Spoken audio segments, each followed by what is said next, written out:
needles click, a quiet song, each loop a rhythm, moving along in soft embrace of wool and hue. Knit one, purl two.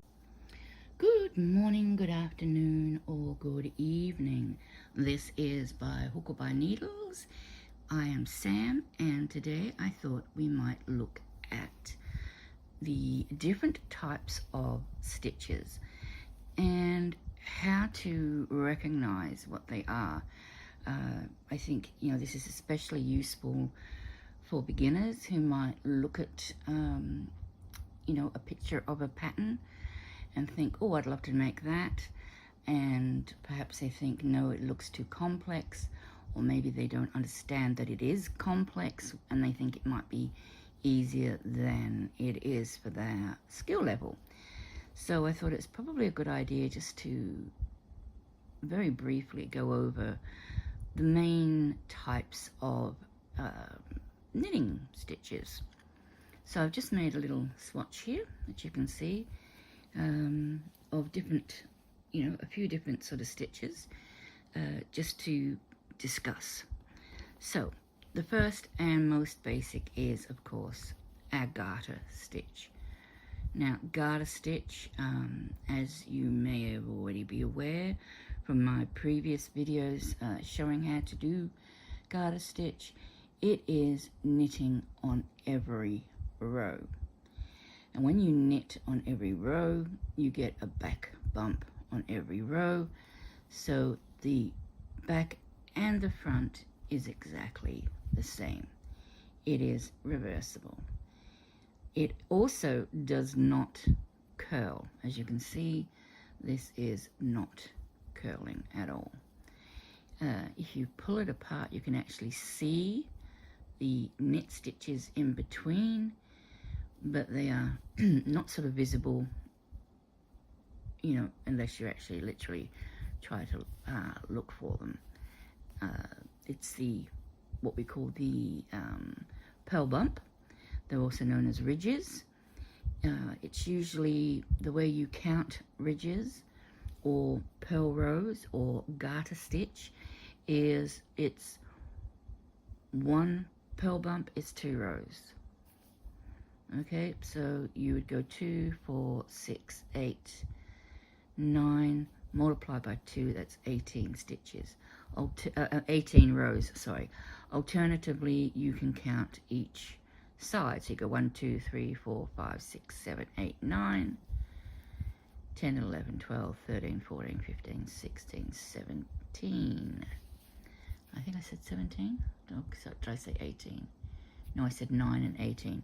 Yeah, because you're not counting, you shouldn't really count the first bumps, because the first bumps are usually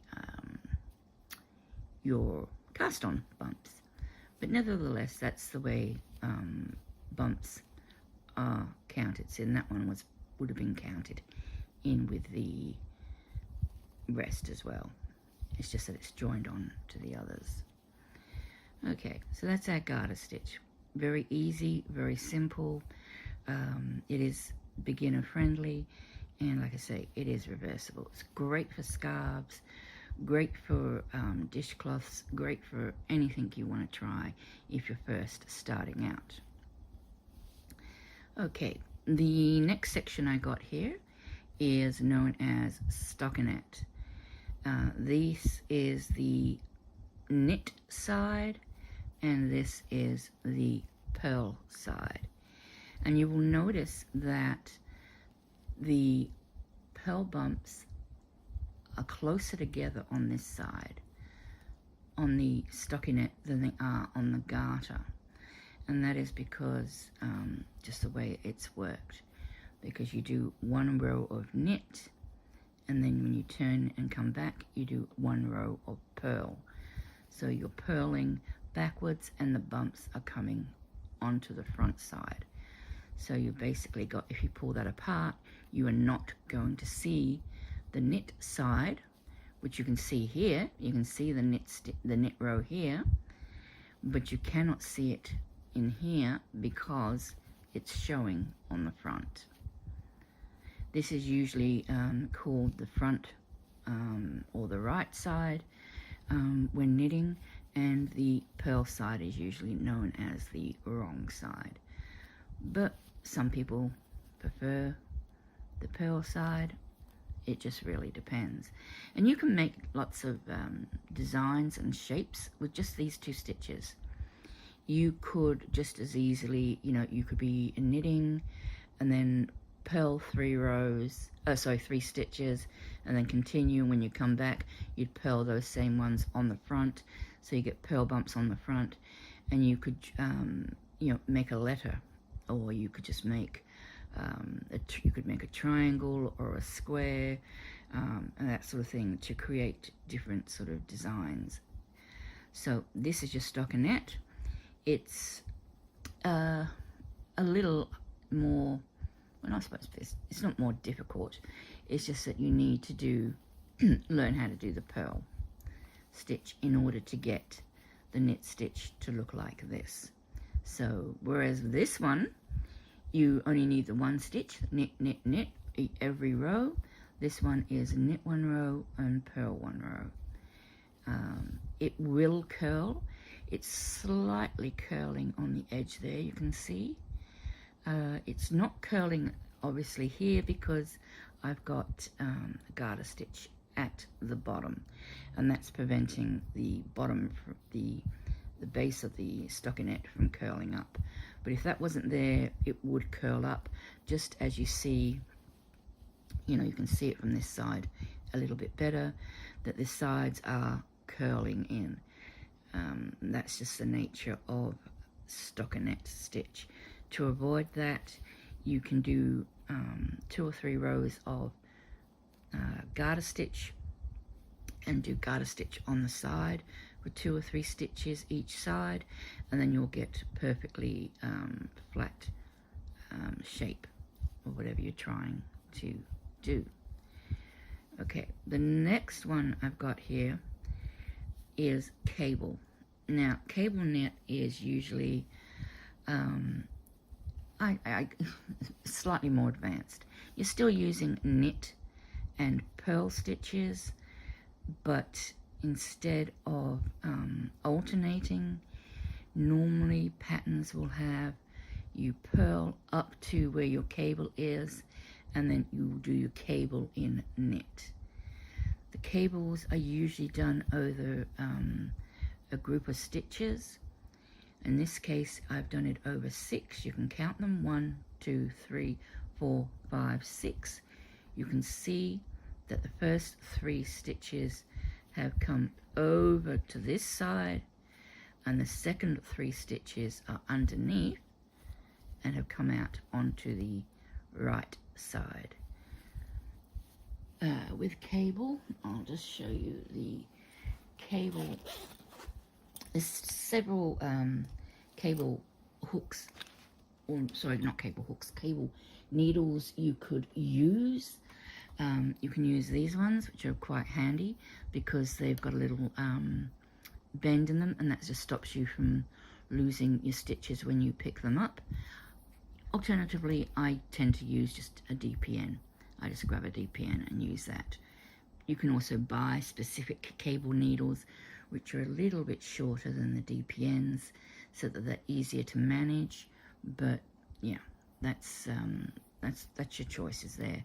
I like a wooden DPN or wooden cable needle if I can't get a bend in one, simply because the wood will grip the stitch easier and then less likely to come off when you're trying to make your cables. So if you see something like that on a design, and there are many different ways of doing cable and many different designs.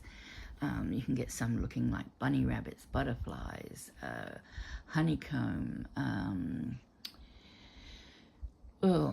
really complicated Celtic knots and all sorts. They are all done with cable, and they're all done with a cable needle, or hook needle or whatever. So That's your cable. This is a more advanced in the respect that you will need to know how to read a pattern because, for example, this, what I've done here, would be classed as, I think, CF6.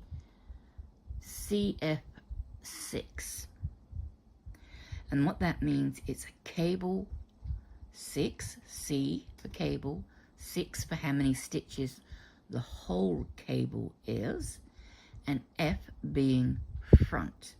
And what that means is you take the first 3 stitches, you put them onto your needle, onto your cable stitch, and you hold them to the front of your work. And then you knit the next 3, and then you come back and you knit the 3 on the cable needle. So you can have C6B, which would be cable 6 back, which would mean that instead of holding the 3 stitches to the front, you would hold them to the back and you would knit these 3 stitches, and then this cable would be over this part here instead of the way it is at the moment. So you really do need to be aware of how to read a pattern. There are many graphs too that you can follow with cable stitch, but it's really for those, I mean, anyone can do it, but you need to know what you're looking at and what you're reading and what you're doing. You need to count your rows, you need to be able to count your stitches, and you really need to remember, oh yes, this is the row I do the crossover on, and that sort of thing. Otherwise you end up with uneven crossovers, or you do my favorite trick where I go over, and then accidentally go under and, you know, over the wrong way. And that always makes the cable look a little bit odd, but yeah, so this is, yeah, it's possible for anybody to do it, but yeah, you need to know how to read a pattern.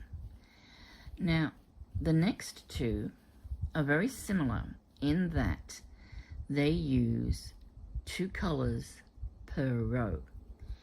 Now, this, in this case, okay, this is called Fair Isle. It is called Fair Isle, I'm assuming because of where it was created, in some isle somewhere, probably most likely in Scotland, or, you know, maybe even Norwegian. Norwegian do a lot of the Fair Isle as well. Now, when you're working with color work like this, and you're changing colors every few stitches, like I am here, I've got 1 white, 2 red, 1 white, 2 red. What you do is you actually carry the yarn across at the back. So if you look at the back of the work, you know it's Fair Isle if you see this, right? Or, you know, there is another thing called a Jacob's Ladder. I think that's probably a little bit too advanced to be talking about right at this stage, but it's something we can look at later on. So if you're looking at a pattern and it's like this on the front, you can, where there's only a few sort of stitches of color at a time, it's going to be most likely Fair Isle. You are not going to do it in this format, which is the same concept. It's 2 colors per row, but this concept is known as Intarsia.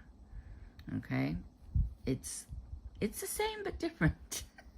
So if you're looking at this, once again, you are going to need to know how to read a graph, because almost all Fair Isle designs that I know are graphed out, and it's 1 square is 1 stitch.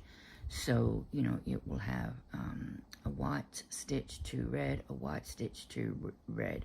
And then when you come back in the opposite direction, you are purling, because it is stockinette stitch as well. You are purling, but instead of carrying the color at the back, you've got to carry it at the front of your work because you're working this way now. So it's a little more complex, a little more detailed than the, normal stockinette. This is ferrule. Ferrule, I think it's also called stranded knitting in some places. And it's 2 colors, minimum, 2 colors per row. And the 2 colors per row must create a design. Having random colors, for example, I've got this sort of thing, where you've sort of got the colors are changing and you've got sort of random colors. This isn't ferrule. This is just simply an ombre color palette where it's changing from one color to the next.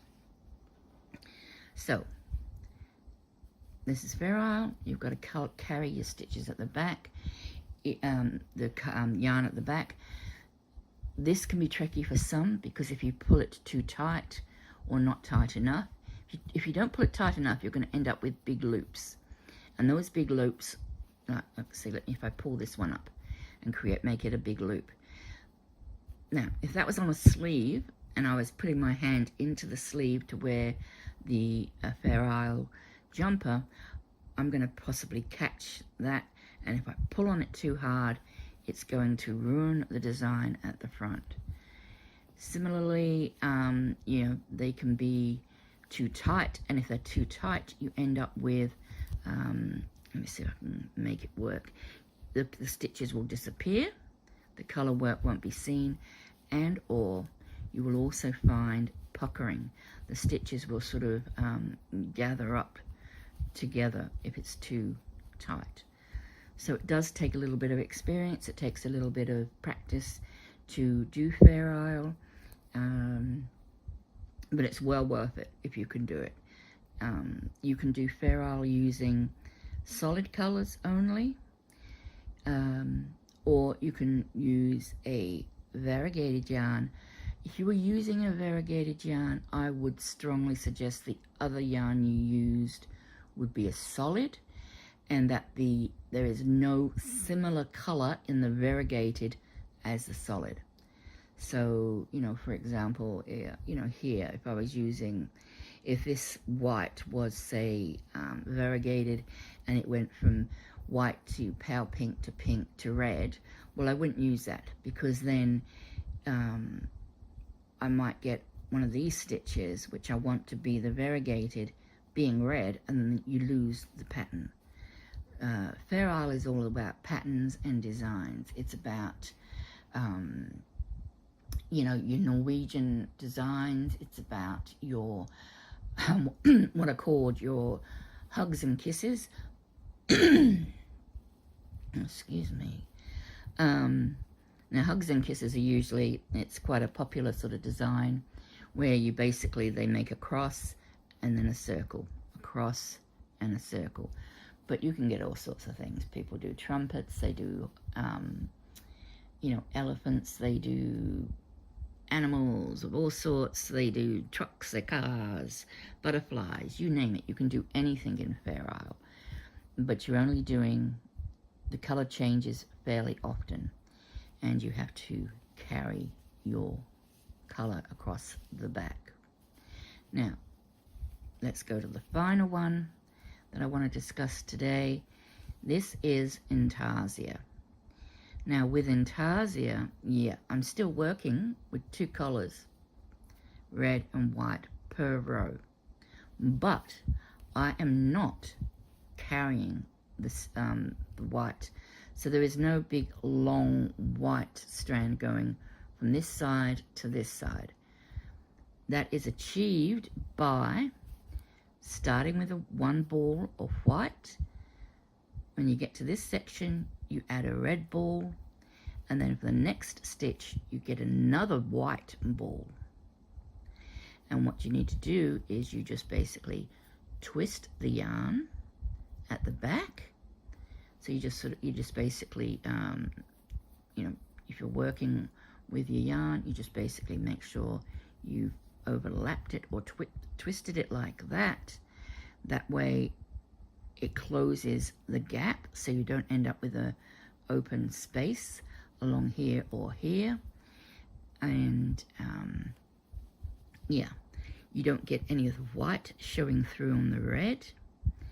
So this is because this is quite a large gap.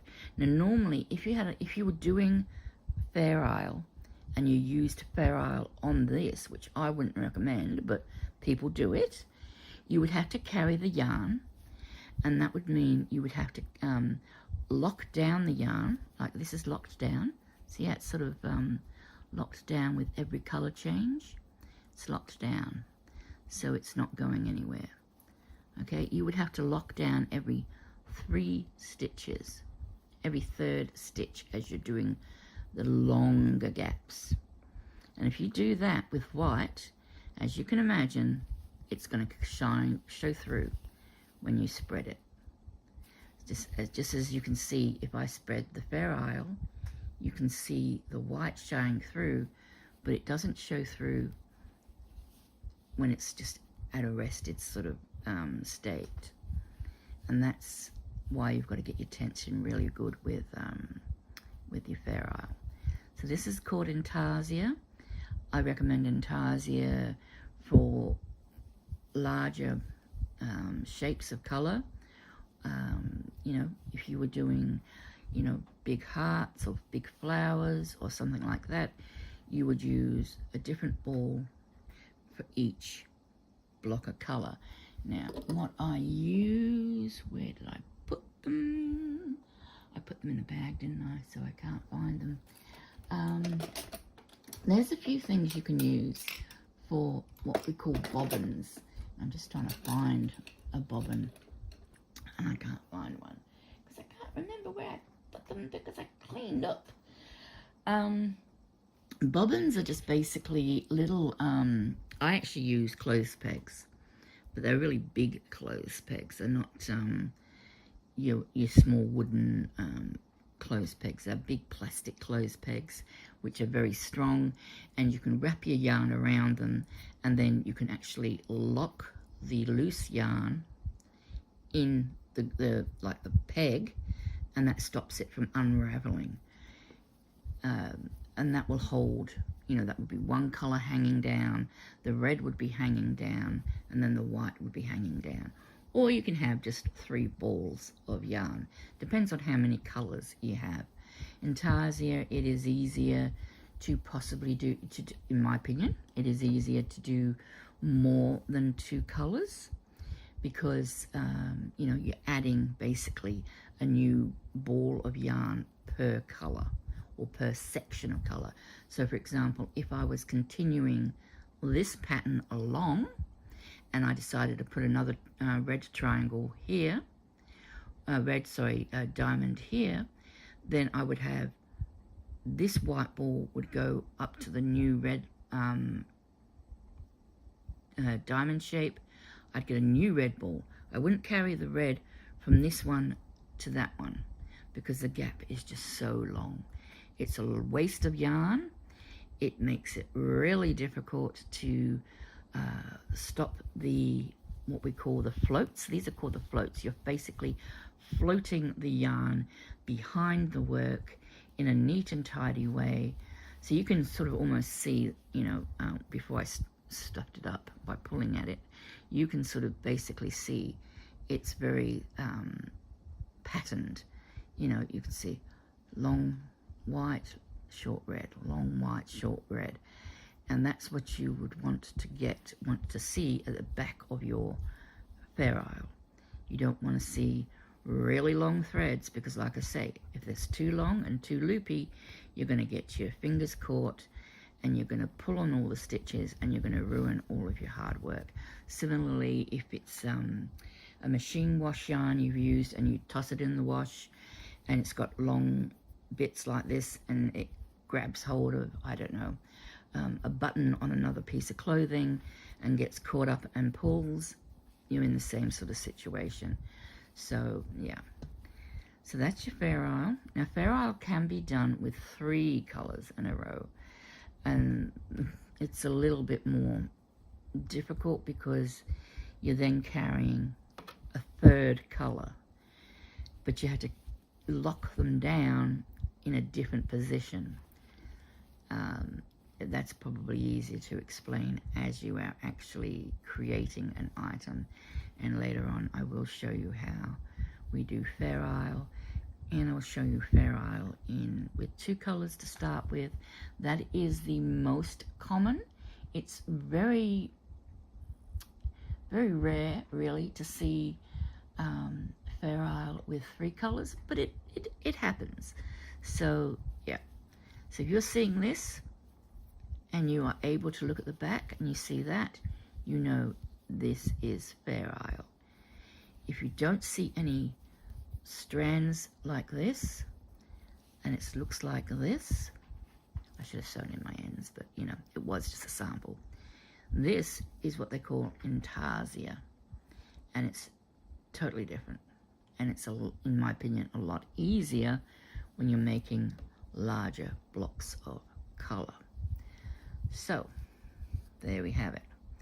We've got 1, 2, 3, 4, 5 different knitting styles and stitches, all made with the knit and pearls.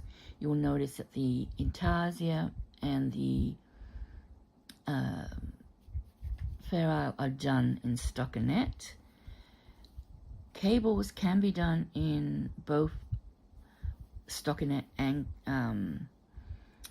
a combination like I've done here.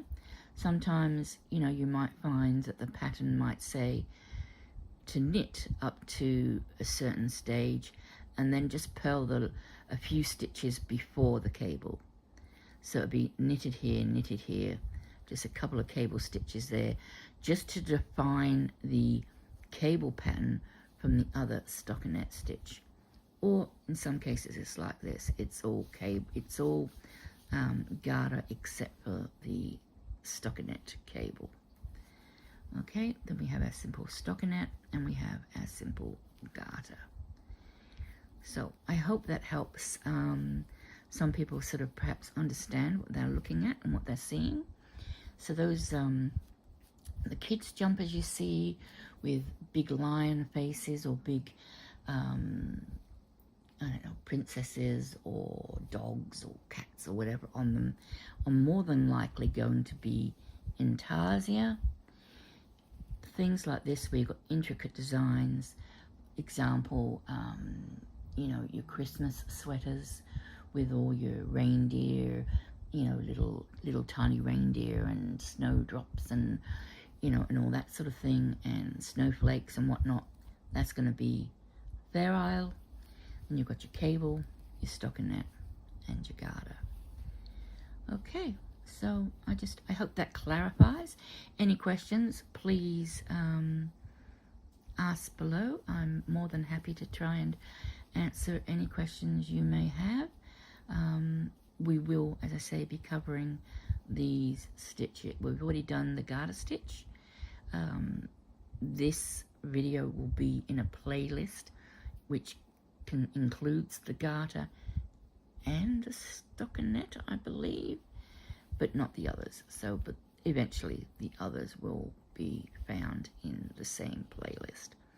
Okay, so I hope that's helped people understand a little bit better what they're looking at when they pick up a pattern.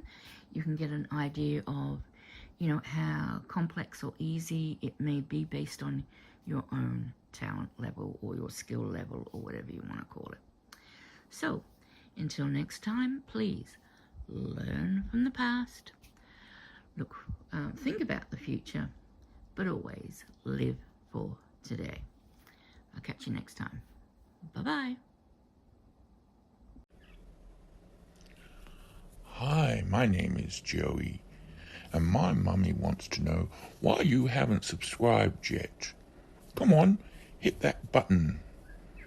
Thank you. Bye.